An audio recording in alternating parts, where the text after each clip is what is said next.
اور نیکیاں بھاری ہو گئی تو اللہ تعالیٰ کسی کو یہ کہے گا کہ بھی نہیں کہ بالکل دوتے 0-0 ہی بچے ہیں، نہیں، بس یہ میرا وعدہ ہے کہ میں بچا لوں گا، بلکہ اللہ کی تو رحمت اس سے بھی زیادہ ہے، وہ تو اپنے پیغمبر کی شفاعت سے جن کے نیکیوں کے پلڑے ہلکے بھی ہو جائیں گے ان کی بھی کمپنسیشن فرما دے گا اگر وہ شرک نہ کرتے ہوئے انشاءاللہ تعالی۔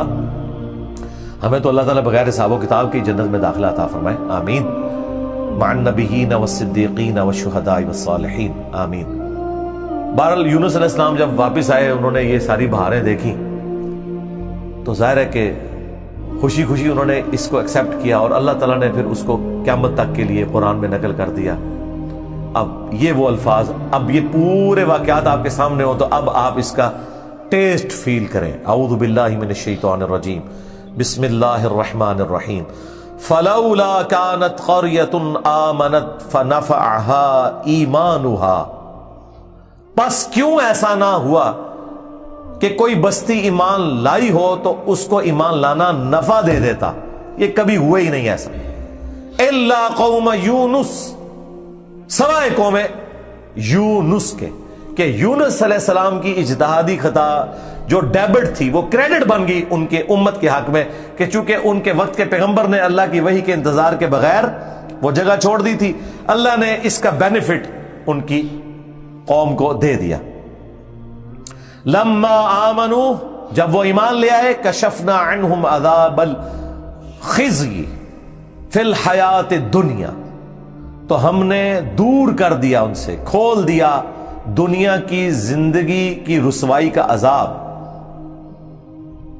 وَمَتَّعْنَاهُمْ إِلَىٰ حِينٍ، اور ہم نے انہیں دنیا میں لطف اندوز ہونے کے لیے ایک اور مدت فراہم کر دی۔ اللہم احسن عاقبتنا فی الامور کلیہا واجرنا من خزی الدنیا وعذاب الآخرہ، آمین۔ تو یہاں پر وہ عذاب ہم نے ان سے دور کر دیا، یعنی وہ عذاب آیا ہوا تھا، اس کے اثار نمایاں تھے، پھر اللہ تعالیٰ نے وہ کھول دیا، وہ جس شکل میں بھی تھا، کو بادل آئے ہوئے تھے پھر کھول دیے۔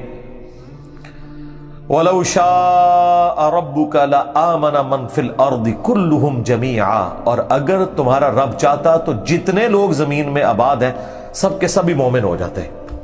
اس کا کیا مطلب ہے کہ اگر اللہ تعالیٰ زبردستی ہدایت دینا چاہتا، اس کا یہ مطلب نہیں ہے کہ اللہ تعالیٰ یہ چاہتا ہے کہ لوگ جہنم میں جائیں، یہ رسول اللہ کو سنگولر کے سیغے سے تسلی دی جا رہی ہے کہ اگر اللہ تعالیٰ نے زبردستی ایمان دینا ہوتا نا تو دے دیتا سب کو، لیکن اللہ تعالیٰ یہ چاہتا ہے کہ لوگ خود سے اپنی چوائس سے مجھے چوز کریں۔ افانت تکرہ الناس حتی یکونوا مؤمنین، تو اے نبی کیا آپ لوگوں کو مجبور کرنا چاہتے ہیں یہاں تک کہ وہ ایمان لے آئیں؟ یعنی آپ نے زبردستی نہیں کرنا۔ حضور ٹینشن ہی بڑی لیتے تھے کہ میں دعوت دے رہا ہوں لوگ قبول نہیں کر رہے، تو حضور کو کہا کہ آپ نے ٹینشن نہیں لینی، جنہوں نے جہنم میں جانا ہے جائیں۔ سورۃ البقرہ میں آیا کہ ہم آپ سے نہیں پوچھیں گے لوگ جہنم میں کیوں پہنچ گئے۔ سورہ طٰہٰ میں آیا کہ ہم نے قرآن اس لیے نازل نہیں کیا کہ آپ مشقت میں پڑ جائیں۔ ما انزلنا علیک القرآن لتشقى الا تذکرۃ لمن یخشی، یہ اس کے لیے ہے جو اللہ کی دھمکی سے ڈر جائے۔ وما كان لنفس ان تؤمن الا باذن اللہ، اور کسی جان کے لیے یہ ممکن ہی نہیں ہے کہ وہ ایمان لے آئے مگر اللہ کے اذن سے۔ مراد یہ کہ صرف کوشش بھی کوئی چیز نہیں ہے، اللہ کی طرف متوجہ بھی ہوں، تقدیر پلس کوشش دونوں مل کے کمپلیشن کی طرف جاتے ہیں۔ ربنا لا تزغ قلوبنا بعد اذ ہدیتنا وہب لنا من لدنک رحمہ انک انت الوہاب، آمین۔ وَيَجْعَلُ الرِّجْسَ عَلَى الَّذِينَ لَا يَعْقِلُونَ، اور اللہ تعالیٰ کی سنت ہے کہ وہ گندگی ڈال دیتا ہے ان لوگوں پر جو بے سمجھ ہیں، یعنی جو اپنی عقل کو استعمال نہیں کرتے ان پر اللہ گندگی ڈال دیتا ہے، انہیں حق بات سجائی نہیں دیتی، اور دوسروں کو اللہ تعالیٰ ان کی کوشش کی سبب ایمان دے دیتا ہے۔ اس کو آپ دنیا میں مثال سے سمجھیں، ایک ہی بارش برستی ہے نا، زرخیز زمین پر برستی ہے تو وہاں سے کھیتی نکلتی ہے، اور گندگی کے ڈھیر پہ جب وہ بارش پڑتی ہے تو بدبو نکلتی ہے۔ اس میں بارش کا قصور نہیں ہے، اس گندگی کے ڈھیر کا۔ ایک شخص نے اپنے آپ کو خود گندگی کا ڈھیر بنا لیا کہ اس نے حق بات قبول نہیں کرنی، تو اس کا اینڈ ریزلٹ یہی نکلنا ہے کہ اس سے آپ پورا قرآن گزار دیں، اسے کوئی فرق نہیں پڑے گا۔